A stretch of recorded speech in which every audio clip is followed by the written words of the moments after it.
الحمد لله رب العالمين والعاقبة للمتقين والصلاة والسلام على أشرف الأنبياء والمرسلين محمد بن عبد الله الأمين وعلى آله وأصحابه الطيبين الطاهرين أما بعد أعوذ بالله من الشيطان الرجيم بسم الله الرحمن الرحيم يا أيها الذين آمنوا لا تقدموا بين يدي الله ورسوله واتقوا الله إن الله سميع عليم۔ کل آپ کے سامنے یہ ذکر ہوا تھا کہ سورہ حجرات کے اندر میں 2 رکوع ہے اور 18 آیات ہیں۔ ان 18 آیتوں کی تفصیل بھی بتلائی گئی تھی کہ شروع کی 5 آیتوں میں نبی اکرم صلی اللہ علیہ وسلم کے آداب اور آپ کے مقام کو بیان کیا۔ اس کے بعد 4 آیتوں میں صحابہ کرام رضوان اللہ تعالی علیہم اجمعین کے مقام کو کھولا گیا ہے، اور اس کے بعد 3 آیات میں مقام اخوت کو بیان کیا، آپسی بھائی چارگی کو بیان کیا، پھر 1 آیت میں مقام انسانیت کو بیان کیا، اور آخر کی 5 آیتوں میں ایمان اور اسلام کے متعلق ذکر ہوا کہ ایمان کیا ہے اور اسلام کیا ہے۔ اس سورت سے پہلے جو سورت ہے وہ سورہ فتح ہے، اور اس سورت کے اندر میں اللہ تبارک و تعالیٰ نے فتح مبین اور خیبر کی بشارتیں سنائی، اور فارس اور روم کے مابین جو جنگ کا تذکرہ ہے اس کو بیان کیا، مخلصین اور غیر مخلصین کا ذکر کیا، اور اس کے بعد اخیر میں سورہ فتح کے اخیر میں اللہ تبارک و تعالیٰ نے صحابہ کی شان کو بیان کیا، صحابہ کے خصوصی اوصاف، فضائل اور ان کے کمالات کا ذکر ہوا۔ اب اس صورت کے اندر میں اللہ تبارک و تعالی ہم سب کو بتلا رہے ہیں کہ امت پر، ہم سب کے اوپر نبی اکرم صلی اللہ علیہ وسلم کے کیا کیا حقوق ہے۔ اس صورت میں انہی چیزوں کو بیان کیا گیا ہے، اور صحابہ کرام اس سرزمین پر وہ مقدس ہستیاں تھی جو امت میں سب سے افضل تھے، جن کے متعلق نبی اکرم صلی اللہ علیہ وسلم نے یہ فرمایا میرے صحابہ ستاروں کے مانی ہے، تم جس کی بھی اقتداء کرو گے، جس کی بھی پیروی کرو گے تم کامیاب ہو جاؤ گے۔ تو صحابہ کرام رضوان اللہ تعالی علیہم اجمعین کے اوصاف، ان کے کمالات، ان چیزوں کو اس صورت میں بھی بیان کیا گیا ہے۔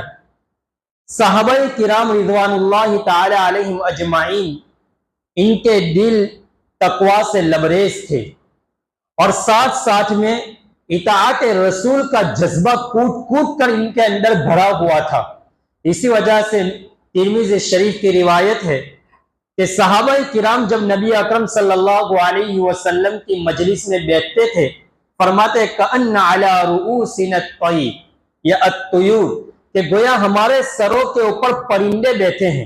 پرندے جب درخت کے اوپر بیٹھتے ہیں تو وہ بالکل بے خوف ہوتے ہیں، ان کو کوئی بھگانے والا وہ ان کے قریب میں کوئی نہیں ہوتا ہے۔ فرمایا ہم اس طرح حضور کی مجلس میں بیٹھتے تھے گویا ہمارے سروں کے اوپر پرندے بیٹھے ہوئے ہیں۔ اور ساتھ ساتھ میں نبی اکرم صلی اللہ علیہ وسلم کی عظمت تھی صحابہ کرام کے اندر میں، تو اللہ تبارک و تعالیٰ نے ان کا تذکرہ قرآن کریم میں فرمایا، اور رضی اللہ عنہم ورضوا عنہ کا پروانہ سنا دیا۔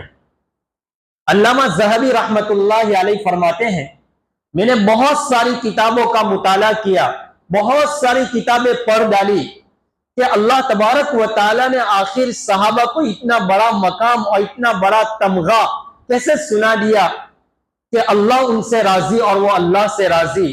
فرمایا آخر میں مجھے ایک ہی چیز کے اوپر فیصلہ کرنا پڑا کہ ان کے اندر میں جو چیز تھی وہ یہ تھی کہ بس حضور جو فرماتے تھے اسی کے اوپر آمنا وصدقنا، اسی کو اپنے اوپر تسلیم کر لیتے تھے، اس کے اوپر عمل کر دیتے تھے۔ یہ بات اللہ تبارک و تعالیٰ کو اتنی پسند آئی کہ اللہ تبارک و تعالیٰ نے ان کو ایوارڈ دے دیا کہ رضی اللہ عنہم ورضوا عنہ، کہ اللہ ان سے راضی ہو گئے اور وہ اللہ سے راضی ہو گئے۔ بہرحال میرے بھائیوں، یہ جو صورت ہے ہمارے سامنے بہت ہی عظیم الشان اور ایسی صورت ہے کہ اس کے اندر میں بہت ساری ہے، بالکل چھوٹی سی 18 آیتیں ہیں اور 2 رکوع ہے، بہت چھوٹی سی سورت، لیکن اگر ہم پورا مہینہ بھی اس کی اگر تشریح کریں اور اس کے اوپر بیان کریں تو مہینہ تو پورا ہو جائے گا، لیکن یہ سورت پوری نہیں ہوگی۔ تو یہ بہت کچھ اس میں بیان کیا ہوا ہے، ہم اس نیت سے بیٹھے کہ انشاءاللہ ہمیں کچھ ملے گا اور ہم اس کو سنیں گے اور اس کے اوپر عمل کریں گے اور ہماری زندگی کے اندر میں بدلاؤ اور انقلاب آئے گا۔ دیکھیے میرے بھائیو، پہلی آیت اللہ تبارک و تعالیٰ نے ذکر کیا، ایھا الذین آمنوا لا تقدموا بین یدی اللہ ورسولہ واتقوا اللہ۔ اللہ فرماتے ہیں اے ایمان والو، تم اللہ اس کے رسول سے آگے نہ بڑھو، واتقوا اللہ، اور تم اللہ سے ڈرو، ان اللہ سمیع علیم، بے شک اللہ تعالیٰ سننے والا اور جاننے والا ہے۔ اللہ تعالیٰ نے اس آیت کی ابتدا، اس سورت کی ابتدا کی اس آیت سے کہ اے ایمان والو، تم اللہ اس کے رسول سے آگے نہ بڑھو۔ تو اللہ سے آگے نہ بڑھنے کا کیا مطلب؟ اللہ سے آگے بڑھنے کا کیا مطلب؟ مفسرین نے اس کا جواب لکھا ہے کہ اصل میں اللہ تبارک و تعالیٰ اپنے محبوب صلی اللہ علیہ وسلم کو بیان اور اس کا ذکر کر رہے تھے، اپنے محبوب کی شان کو بیان کر رہے تھے، لیکن ان کی عظمت کو بڑھانے کے لیے اور ان کی عظمت کو بیان کرنے کے لیے اللہ تعالیٰ نے اپنے محبوب کے ساتھ اپنا ذکر بھی کر دیا۔ اصل میں تذکرہ تو اللہ تعالیٰ اپنے محبوب کا کرنا چاہتے ہیں، لیکن آپ صلی اللہ علیہ وسلم کی عظمت کو بیان کرنے کے لیے اللہ نے آپ کے ساتھ ساتھ اپنا تذکرہ بھی کر دیا کہ اے ایمان والو، تم اللہ اس کے رسول سے آگے سبقت نہ کرو، آگے نہ بڑھو۔ میرے بھائیو، گویا نبی کریم صلی اللہ علیہ وسلم سے سبقت کرنا اللہ سے سبقت کرنا ہوا۔ نبی اکرم صلی اللہ علیہ وسلم سے سبقت کرنا اللہ سے سبقت کرنا ہوا۔ جہاں انسان سبقت کرتا ہے وہاں انسان کے اندر میں نقصان آتا ہے، وہاں انسان پیچھے ہی رہتا ہے، بہت ساری خرابیاں پیدا ہو جاتی ہے۔ یاد رکھیے، ہم نماز پڑھتے ہیں امام کے پیچھے، اسی وجہ سے عرب کے اندر میں یہ مقولہ بھی مشہور ہے، اور قاضی ثناء اللہ پانی پتی رحمت اللہ علیہ نے تفسیر مظاہری کے اندر میں لکھا ہے کہ لا تقدموا بین یدی الامام و بین یدی الاب، کہ امام اور باپ کے آگے نہ بڑھو۔ یعنی تم امام کے پیچھے نماز پڑھ رہے ہو، امام جب رکوع میں جائے گا ہم رکوع میں جائیں گے، امام جب سجدے میں جائیں گے ہم سجدے میں جائیں گے، اور امام جب سلام پھیریں گے اس کے بعد ہم سلام پھیریں گے۔ اگر امام کے رکوع سے پہلے ہم کھڑے ہو گئے، امام کے سجدے سے پہلے ہم بیٹھ گئے، اور امام کے سلام پھیرنے سے پہلے اگر ہم نے سلام پھیر دیا تو کیا ہماری نماز ہو جائے گی؟ کبھی بھی ہماری نماز نہیں ہوگی۔ ہم سالوں بھر اس طرح نماز پڑھتے رہا، امام کے سلام سے پہلے ہم سلام پھیر کر چلے جائے، ہماری نماز کوئی حقیقت نہیں، مار دی جائے گی ہمارے منہ کے اوپر۔ اسی طرح باپ کے آگے کبھی نہ بڑھے، باپ کی آواز کے سامنے کبھی اپنی آواز کو اونچی نہ کرے۔ اللہ تعالیٰ نے جہاں قرآن کریم کے اندر میں اپنا ذکر کیا، اپنا تذکرہ کیا، وہاں ساتھ میں والدین کا بھی تذکرہ کیا۔ قرآن کریم میں دنیا کے اندر میں اللہ تبارک و تعالیٰ کے بعد، ایمان کے بعد اگر کوئی چیز ہے تو وہ ماں باپ ہے، وہ والدین ہے، کہ ہم ان کی اطاعت کریں۔ قرآن کریم کے 15ویں پارے میں ہے کہ ان کے سامنے اپنے بازوؤں کو جھکا دو، ان کے سامنے اوف تک نہ کرو، تو ان کی اطاعت کرو۔ بہرحال یہ دوسری چیز ہے، مجھے جو سمجھانا ہے وہ یہ ہے کہ تم کسی چیز میں سبقت نہ کرو۔ جہاں انسان سبقت کرتا ہے وہاں پھر نقصان ہوتا ہے۔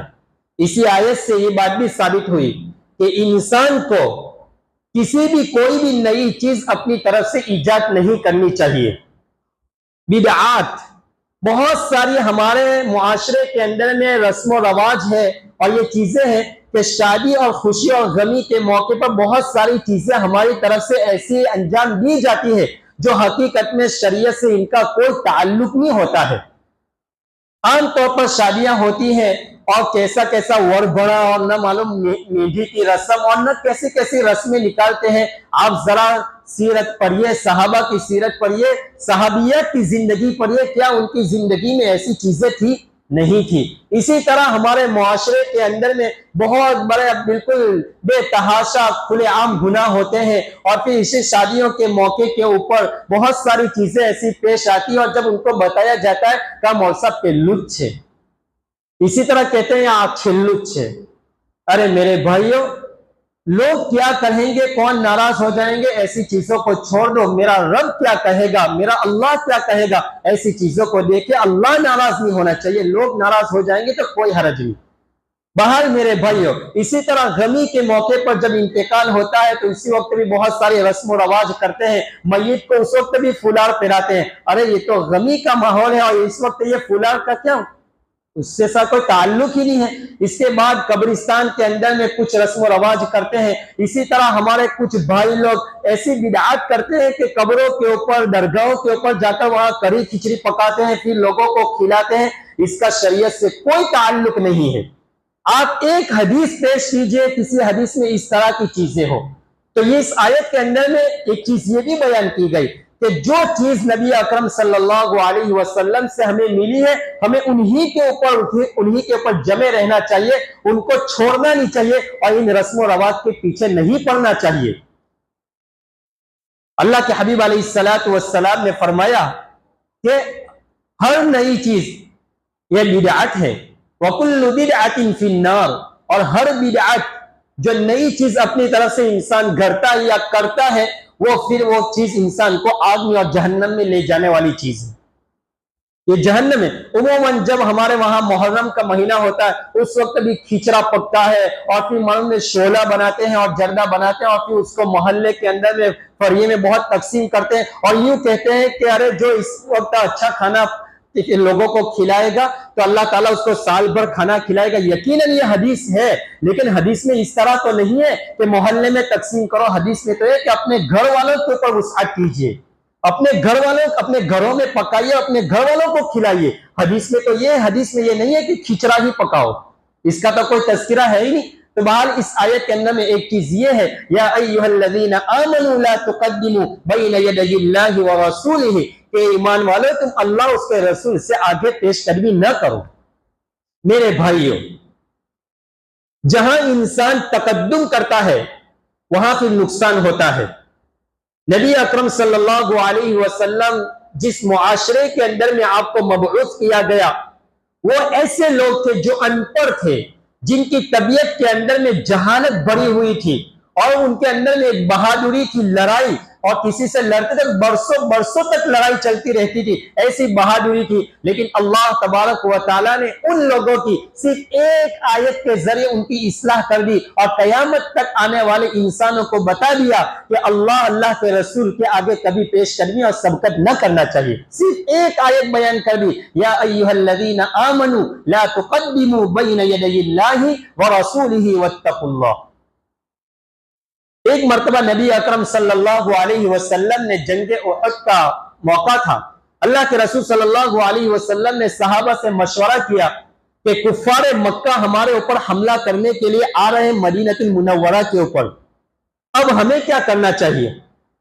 حضور کا منشا یہ تھا کہ ہم مدینہ میں رہ کر ان کا مقابلہ کریں اور ان کا دفاع کریں گے، لیکن کچھ نوجوان صحابہ تھے جو بڑے جوشیل طبیعت کے تھے اور جذبات سے، انہیں معلوم تھا کہ وہ بدر کی فضیلت سے واقف ہو چکے تھے اور بدر میں جو صحابہ 313 شریک تھے اللہ تعالیٰ نے ان کے لیے مغفرت کا اعلان کر دیا تھا اور ان کے بارے میں اجر و ثواب کا اعلان کر دیا تھا۔ اب یہ صحابہ بدر کے اندر میں شریک نہیں ہوئے تھے تو ان کی طبیعت کے اندر میں ایک جذبہ تھا کہ اللہ تعالیٰ اب آئندہ کبھی موقع دیں گے تو انشاءاللہ ہم جم کر لڑائی کریں گے اور اللہ تعالیٰ کو ہم بتائیں گے کہ تیرے یہ بندے اپنے نبی کے ساتھ کیسے مخلص ہیں۔ تو کچھ نوجوان صحابہ تھے جن کی طبیعت کے اندر میں یہ حوصلے اور یہ جذبات تھے کہ ہم ان کا دفاع کریں گے اور برابر مضبوطی کے ساتھ لڑیں گے۔ تو ان صحابہ نے نبی اکرم صلی اللہ علیہ وسلم سے یہ فرمایا، اے اللہ کے حبیب ہم تو بہادر ہیں، ہم تو مدینہ سے باہر نکلیں گے اور ان کے ساتھ لڑائی کریں گے۔ نبی اکرم صلی اللہ علیہ وسلم خاموش رہے اور آپ کی طبیعت یہ چاہتی تھی اور آپ کا منشا بھی یہ تھا کہ نہیں مدینہ میں رہ کر ان مکہ والوں کے ساتھ کیا کیا جائے، ان کے ساتھ ان کا دفاع کیا جائے۔ باہر جب نبی اکرم صلی اللہ علیہ وسلم نے ان کے حوصلے دیکھے، آپ صلی اللہ علیہ وسلم گھر میں تشریف لے گئے۔ اس وقت وہاں بڑی عمر کے صحابہ بھی بیٹھے ہوئے تھے، تو ان صحابہ نے ان نوجوان صحابہ سے فرمایا تم اتنی بات بھی نہیں سمجھتے کہ نبی اکرم صلی اللہ علیہ وسلم کا منشا کیا ہے؟ آپ کی چاہت یہ ہے کہ ہم مدینہ میں رہ کر ان کا مقابلہ کریں؟ ایک بات تو یہ ہے کہ اگر ہم گھر سے باہر نکلیں گے تو ہم مسافر بن جائیں گے، اور دوسری بات یہ ہے کہ ہمارے پیچھے یہود رہتے ہیں، ساتھ میں یہود کے قبائل ہیں، جب ان کو علم ہوگا کہ ہم مدینہ سے باہر نکل چکے ہیں لڑنے کے لیے، تو وہ لوگ ہمارے مستورات کے اوپر، ہماری عورتوں کے اوپر، ہمارے گھروں کے اوپر حملہ کریں گے۔ تو ان بڑے صحابہ، بڑی عمر کے صحابہ نے ان صحابہ کو کہا جو نوجوان تھے، جب نبی اکرم صلی اللہ علیہ وسلم گھر میں سے باہر تشریف لائے زیرہ پہن کر اور آپ کے ہاتھ میں تلوار وغیرہ تھی، تو اس وقت ان نوجوان صحابہ نے کہا اللہ کے رسول ہماری رائے بھی یہ ہے، اور کیا خیال ہے آپ کا کہ ہم مدینہ میں رہ کر ہی مقابلہ کریں؟ نبی اکرم صلی اللہ علیہ وسلم نے فرمایا ما ينبغي لنبی لا ينبغي لنبی، کسی نبی کے لیے اب مناسب نہیں ہے کہ ایک مرتبہ جب وہ زیرہ پہن لے، ایک مرتبہ جب وہ تلوار اٹھا لے تو اب ان کو رکھے، ایسا کسی نبی کے لیے یہ گنجائش نہیں ہے۔ اب انشاءاللہ ہم باہر نکال کر ان کا دفاع کریں گے، ان کا مقابلہ کریں گے۔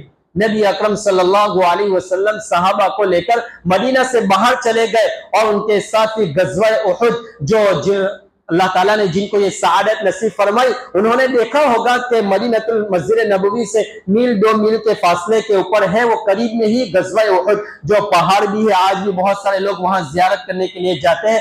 اللہ تعالیٰ ہمیں اس سرزمین کی بار بار حاضری نصیب فرمائے، وہاں رہنا، وہاں جینا، وہاں مرنا مقدر فرمائے۔ تو بہرحال اس سرزمین کے احد کے اوپر اللہ کے رسول صلی اللہ علیہ وسلم وہاں تشریف لے گئے، بعد میں مقابلہ ہوا اور ایسا نقصان ہوا، صحابہ کے 70 صحابہ شہید ہو گئے۔ ان میں نبی اکرم صلی اللہ علیہ وسلم کے چچا حضرت حمزہ رضی اللہ تعالیٰ عنہ بھی شہید ہو گئے۔ حضرت حمزہ رضی اللہ تعالیٰ عنہ کا مسئلہ کیا گیا، آپ کے ناک کو، آپ کے کان کو، آپ کی آنکھیں سب کاٹ کر چبایا گیا ہندا نے۔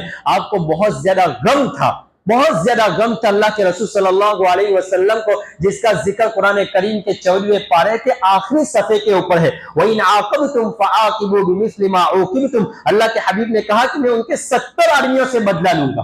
انہوں نے میرے چچا کو شہید کیا ہے، میں ان کے 70 آدمیوں سے بدلہ لوں گا۔ تو اللہ تعالیٰ نے فرمایا وَإِنْ عَاقَبْتُمْ فَعَاقِبُوا بِمِثْلِ مَا عُوقِبْتُمْ، اگر آپ بدلہ لینا چاہتے ہیں تو اتنا ہی لیجئے جتنا انہوں نے آپ کا بدلہ لیا، آپ کو نقصان پہنچایا ہے۔ لیکن آگے فرمایا وَلَئِن صَبَرْتُمْ لَهُوَ خَيْرٌ لِلصَّابِرِينَ، اگر آپ صبر کریں گے تو یہ بہترین ہے صبر کرنے والوں کے لیے۔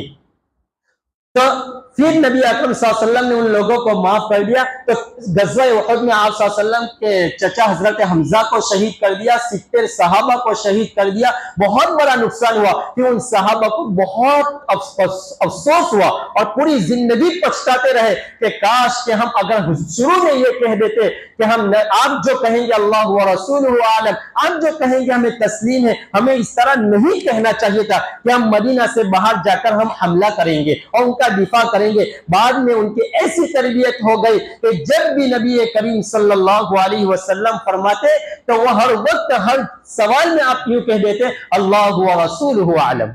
حجۃ الوداع کے موقع پر نبی اکرم صلی اللہ علیہ وسلم اونٹنی پر بیٹھ کر خطبہ دے رہے ہیں اور آپ فرما رہے ہیں ای یوم ھذا، آج کون سا دن ہے؟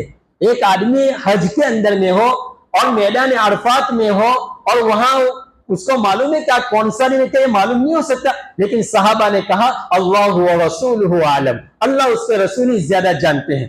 میدان عرفات میں ہے، اللہ کے حبیب علیہ السلام فرماتے کہ یہ کون سا دن ہے آج؟ صحابہ نے کہا اللہ و رسولہ عالم۔ تو کہنے کا مطلب یہ کہ بعد میں صحابہ کی ایسی اصلاح ہو گئی اور اسی ایک آیت نے ایسی تربیت کر دی کہ پوری زندگی صحابہ کبھی نبی کریم صلی اللہ علیہ وسلم کے سامنے کبھی اف تک نہیں کہتے، آپ بالکل خاموش بیٹھے رہتے، اور جب حضور کچھ پوچھتے تو آپ کہتے اگر تو اللہ و رسول عالم، اور اگر حضور چلے جاتے اس کے بعد تم کہو، تم بات کرو، لیکن حضور کے سامنے قول سے فعل سے کبھی پیش قدمی نہ کرو۔ یہ مجھے اور آپ کو بھی یہ تعلیم ہے کہ جب ہمارے سامنے شریعت کی کوئی آیت آ جائے، شریعت کا کوئی حکم آ جائے، تو ہمیں کبھی اس میں اپنی رائے نہیں لانی چاہیے۔ بعض مرتبہ جب معاشرے کے اندر میں طلاق کا مسئلہ آتا ہے اور اس وقت جب آپس کے اندر میں دونوں خاندانوں کے اندر میں کوئی لڑائی جھگڑا پیدا ہوتا ہے، طلاق تک نوبت پہنچ جاتی ہے، تو بعض مرتبہ لڑکیوں والوں کی طرف سے ایسی مانگ ہوتی ہے کہ نعوذ باللہ اللہ معاف کرے، اور ان کے سامنے جب مسئلے پیش کیے جاتے ہیں تو ایسی زبان سے ایسے الفاظ نکلتے ہیں نعوذ باللہ کہ ایمان سے ہاتھ دھو بیٹھتے ہیں اور یوں کہتے ہیں کہ شریعت تیل لینے گئی۔ ایسے الفاظ تک زبان سے نکلتے ہیں کہ شریعت تیل لینے گئی۔ کیا آپ مجھے بتائیے کہ ان کے دلوں کے اندر میں کیا ایمان باقی رہا یا نہیں رہا؟ جن کے سامنے شریعت کی کوئی تعظیم ہی نہ ہو، شریعت کی کوئی توقیر ہی نہ ہو۔ اس لیے میرے بھائیوں، جہاں ہمارے سامنے قرآن اور حدیث آ جائے تو ہمیں اپنے آپ کو جھکا دینا چاہیے، سر تسلیم خم کر لینا چاہیے۔ جیسا صحابہ کے سامنے جب حضور کی بات آتی تھی تو کہتے تھے اسمعوا، وہ سنتے، وہ اطیعوا، اور وہ اطاعت کر لیتے تھے۔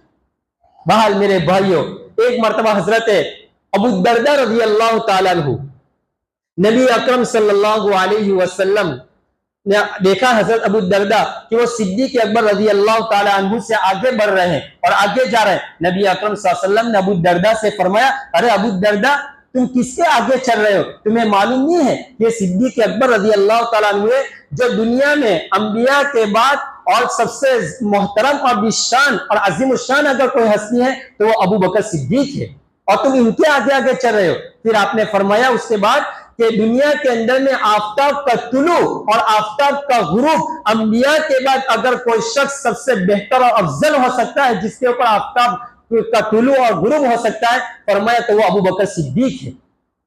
اس سے یہ سبق نکالا محدثین اور مفسرین نے کہ جب ہمارے سامنے علماء ہو، ہماری مجلس میں علماء ہو یا دسترخوان پر علماء ہو تو ہمیں انتظار کرنا چاہیے، جب تک وہ آگے ہاتھ نہ بڑھائے کھانے کے لیے ہمیں اس وقت تک اپنے ہاتھ کو بڑھانا نہیں چاہیے۔ جب علماء کی مجلس اور علماء جا رہے ہو تو ہمیں ان کے آگے قدم نہیں اٹھانا چاہیے، ہمیں آگے بڑھنا نہیں چاہیے۔ جس طرح اس لیے کہ علماء جو ہے یہ انبیاء علیہ نبینا علیہ الصلوۃ والسلام کے وارث ہے، انبیاء کے وارث ہے، اور جنہوں نے علماء کی قدر کی، علماء کی عزت و احترام کیا، خدا پاک کی قسم اللہ تعالیٰ نے ان کے گھروں میں، ان کی نسلوں میں حفاظ پیدا کیے، علماء پیدا کیے، اور جنہوں نے علماء کے ساتھ بے عزتی کی، علماء کے ساتھ بے رخی کا معاملہ کیا، اللہ نے ان کی نسلوں سے ایمان کو، علم کو اٹھا لیا۔ ان کی اولاد اگر علم میں مشغول بھی تھی تو وہ اٹھ گئی اور وہ ختم ہو گئی، علم سے محروم ہو گئی۔